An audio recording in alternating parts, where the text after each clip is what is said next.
ముచ్చట్లు రాజన్న ముచ్చట్లు.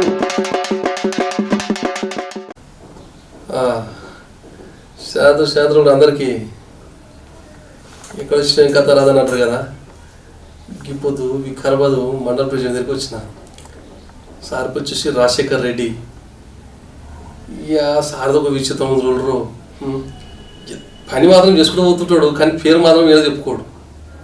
ప్రజలకు గుర్తించాలి అది ఎక్కడ వెళ్ళిపోతాడు. ఇక కొందరు ఏంటంటే ఇంత చేసింది చెప్పుడు ఇంత ఉంటుంది కదా, పెద్ద పెద్దగా ఉంటుంది కదా, అట్లేముండదు. కానీ పని చేస్తూనే ఉంటాడు. ఇక ఏ సేవా కార్యక్రమాలు కానీ విలేజ్లో కానీ ఏ కార్యక్రమంలో ఏ పనులు కానీ పార్టీ గీటి మంచి మంచి కార్యక్రమాలు చేస్తుంటాడు. ఈడ కూడా ఎక్స్పోజ్ కాదనమాట గట్టిగా. ఇంక అందుకనే అట్లా కాదు ఇట్లా కాదని చెప్పి నేను పట్టుకోనకి పోతే ఇక మండల ప్రెసిడెంట్ అంటే ఎట్లుంటాడు. ఇక మండలకే బాస పార్టీ నుండి. అట్లా కూడా వాళ్ళ అమ్మ కూడా సర్పంచ్ అన్నమాట ఊరికి. ఏం కార్యక్రమం చేస్తుంది ఎట్లా అవన్నీ అడిగి తెలుసుకుందామండి. పిల్లాజర్ మలుపు కెమెరా మీ పొద్దు మీ ఊరికి వచ్చినాయి ముచ్చటకి. మరి సూర్యతమా. నమస్తే, నా పేరు రాజశేఖర్ రెడ్డి. నేను వికారాబాద్ మండల కాంగ్రెస్ పార్టీ అధ్యక్షుడు. వికారాబాద్ జిల్లా, వికారాబాద్ మండలం. మా సొంత ఊరు మదనపల్లి గ్రామంలో ఇటీవల జరిగిన స్థానిక సంస్థల ఎలక్షన్లో మా అమ్మగారు సర్పంచ్గా గెలుపొందడం జరిగింది. భారీ మెజార్టీతో గెలిపించినందుకు మదనపల్లి గ్రామ ప్రజలందరికీ నా తరఫున ధన్యవాదాలు తెలియజేస్తాను. మా వంశపారంపర్యంగా ఇప్పుడు మా తాత వాళ్ళ అమ్మ కాంగ్రెసే, మా తాత కాంగ్రెసే, మా నాన్న కూడా సీనియర్ కాంగ్రెస్ లీడరే. నేను కూడా అట్లాగే కంటిన్యూ అయినా. మా నాన్న 5 years బ్యాక్ ఎక్స్పైర్ అయ్యాడు కొంచెం హెల్త్ ప్రాబ్లమ్స్తో. ఇక ఒకసారి మా నాన్న కూడా ఎలక్షన్స్లో 2002లో అట్లా నిలబడి ఓడిపోవడం జరిగింది సర్పంచ్కి. అందుకని ఒకసారి మా అమ్మని చేద్దాం ఒకసారి అని సర్పంచ్గా నిలబెట్టి. మరి మహిళా రిజర్వేషన్ రావడం వల్ల అమ్మని నిలబెట్టాం సర్పంచ్. మీరేమో మండల పార్టీ ప్రెసిడెంట్. అమ్మ నిలబెట్టినప్పుడు మరి మన గ్రామంలో సమస్యలు నింపబడేలా ప్రజల దగ్గరికి వెళ్ళినప్పుడు సమస్యలు ఏం చేసేది అంటే కొన్ని రోడ్లు కానీ అండర్గ్రౌండ్ డ్రైనేజ్ కానీ ఈ సమస్యలు ఉండే. మెయిన్ ప్రధానం మా విలేజ్లో ఈ ఉమ్మడి రంగారెడ్డి జిల్లాని అసైన్ ల్యాండ్ అనేది ప్రథమం. మా విలేజ్లో ఉన్నంత అసైన్మెంట్ ల్యాండ్ లేదు. గత కాంగ్రెస్ ప్రభుత్వం స్పీకర్ సార్ అప్పుడు మినిస్టర్గా ఉన్నప్పుడు, ఎమ్మెల్యేగా ఉన్నప్పుడు 2008లో ఇందిరమ్మ భూ పంపిణీలో భూమి ఇవ్వడం జరిగింది.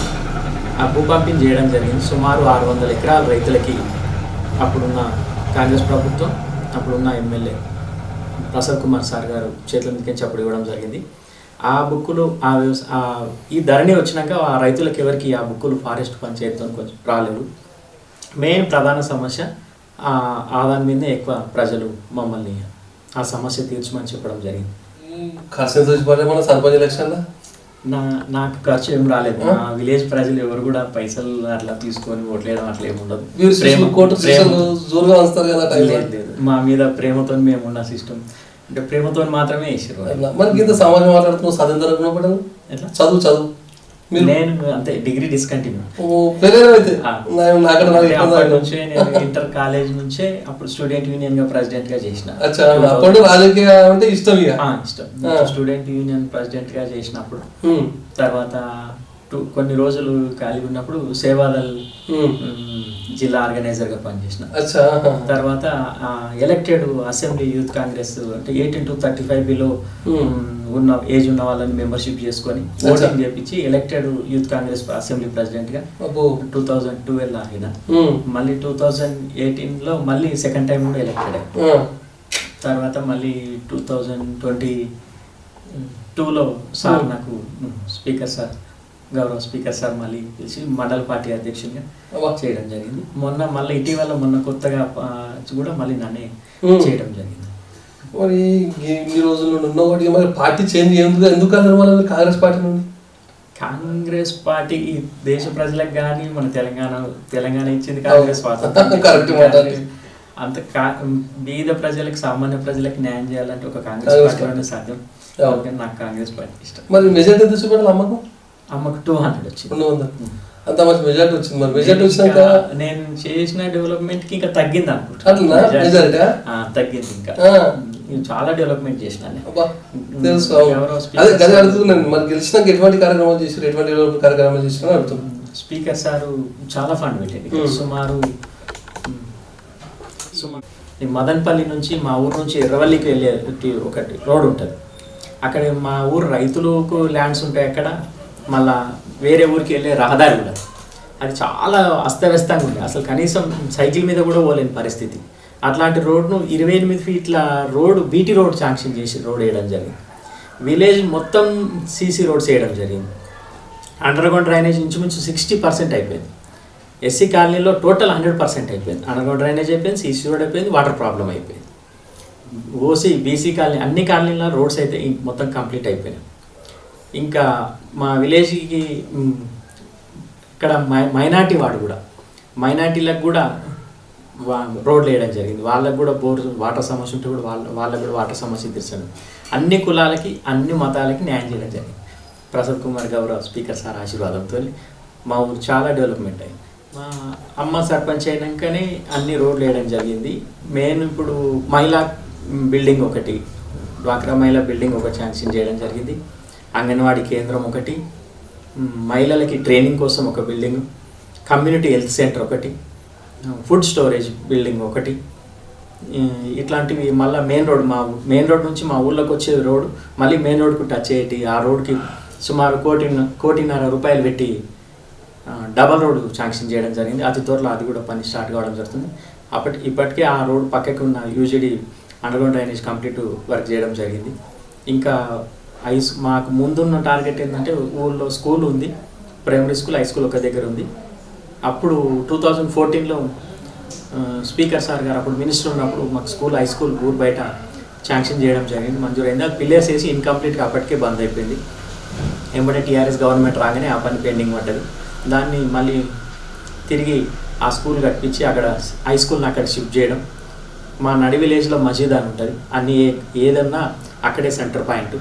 అన్ని ఉత్సవాలు కానీ, పంచాయతీలు కానీ, వీధి నాటకాలు కానీ ఏదైనా అక్కడే జరుగుతాయి. అదొక బిల్డింగ్ పాతగా అయిపోయింది, దాన్ని ఒక కమ్యూనిటీ హాల్ ఒక పెద్ద బిల్డింగ్ కట్టడం, ఇట్లాంటివి చేయడం. గ్రామం చెప్తే మీరు మండల ప్రెసిడెంట్, మళ్ళీ మన వికారాబాద్ మండల ప్రెసిడెంట్, మన మండల ప్రజలు చేసిన కార్యక్రమం ఏమంటారా? మండలము విషయానికి వస్తే మొన్న అసెంబ్లీ ఎలక్షన్స్లో కూడా స్పీకర్ సార్ గారికి 7 మండలాల్లో అత్యధిక మెజార్టీ ఇచ్చిన మండలం వికారాబాద్ మండలం. దానికి తగ్గట్టుగా సార్ కూడా 7 మండలాల్లో వికారాబాద్ మండలాన్ని అభివృద్ధిలో టాప్ ఉంచడం జరిగింది, ప్రథమ ప్లేస్లో ఉంచడం జరిగింది. ప్రతి విలేజ్కి 80 లక్షల నుంచి ₹1 కోటి వరకు అండర్గ్రౌండ్ డ్రైనేజీలు కానీ, సైడ్ డ్రైన్స్ కానీ, రోడ్స్ కానీ, ఫార్మేషన్స్ కానీ అన్ని విధాలుగా చేయడం జరిగింది. వికారాబాద్ మండలం కూడా బాగా అభివృద్ధి చేయడం జరిగింది. మండలంలోనే నియోజకవర్గంలో టాప్లో వచ్చింది. మరి ఓ మాట్లాడుతుంది, గతంలో మన కేసీఆర్ సార్ 10 సంవత్సరాలు ముఖ్యమంత్రి ఉండే, ఇప్పుడు రేవంత్ సార్ వచ్చింది. ఇద్దరి మధ్య పాలకవర్గం వ్యత్యాసం చెప్తావా? కేసీఆర్ దళితులకు 3 ఎకరాల భూమి ఇస్తా అన్నాడు, ఇవ్వలేడు. Ration cards ఇవ్వలేడు. అల్లుడు వస్తే ఎడ వండుకోవాలి, డబ్బులు ఇస్తా అన్నాడు, అది ఇవ్వలేడు. అన్ని స్కామ్ పథకాలే ఉన్నాయి తప్ప బర్లు గొర్రెలు అన్ని పథకాలు.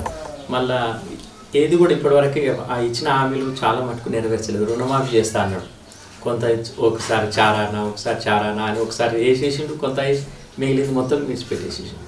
కాంగ్రెస్ ప్రభుత్వం రేవంత్ రెడ్డి గారు కానీ, మనకు కాంగ్రెస్ ప్రభుత్వం కానీ అట్లా ఉండదు. ఇప్పుడు కాంగ్రెస్ ప్రభుత్వం రేవంత్ రెడ్డి గారికి ముఖ్యమంత్రి పదవి ఇచ్చిన, బట్టి విక్రమార్క గారికి ఉప ముఖ్యమంత్రి పదవి ఉంటుంది. స్పీకర్ని ఒక దళితుడిని ప్రసాద్ కుమార్ సార్ని చేయడం జరిగింది. రేషన్ కార్డ్స్ ఇవ్వడం జరిగింది. ప్రతి ఊళ్ళో మీరు చూడండి, ఏ ఊరికి పోయినా, మా ఊళ్ళో కూడా తిరిగి చూడండి, ఈ ఊరిలో 12 ఇండ్లు కంప్లీట్ కావడం జరిగింది. ఇంకా బిల్లు ఇంకో కొన్ని వరకు నడుస్తున్నాయి. రుణమాఫీ కూడా చేయడం జరిగింది. సన్న బియ్యం ఇస్తున్నాం. కరెంటు మాఫీ, ఇండ్ల బిల్లు అసలు 200 యూనిట్ల వరకు బిల్లే వస్తలేదు. ప్రతి గ్రామాలలో ఏ ఇంట్లో కూడా 200 యూనిట్లు అసలు కాల్చరు, అంతా కూడా ఫ్రీ ఉంది. ఇచ్చిన మాట మీద కట్టుబడి ఉంది. ఇంకా కొన్ని పథకాలు కొన్ని నెరవేర్చేటిని వాటిని కూడా త్వరలో నెరవేరుస్తారని తెలియజేస్తారు. ఇంకా సబ్సిడీ గ్యాస్ ఇవ్వడం కానీ, మహిళలకు ఫ్రీ బస్ ఇవ్వడం కానీ, ఇంతకుముందు పంటలకి ఇప్పుడు రైతులకి సబ్సిడీలో ఏమి కానీ వచ్చేటివి కావు. ఆ సబ్సిడీలు ఇప్పుడు అన్ని యంత్రాలు, పరికరాలు కానీ, విత్తనాలు కానీ సబ్సిడీలో వస్తున్నాయి.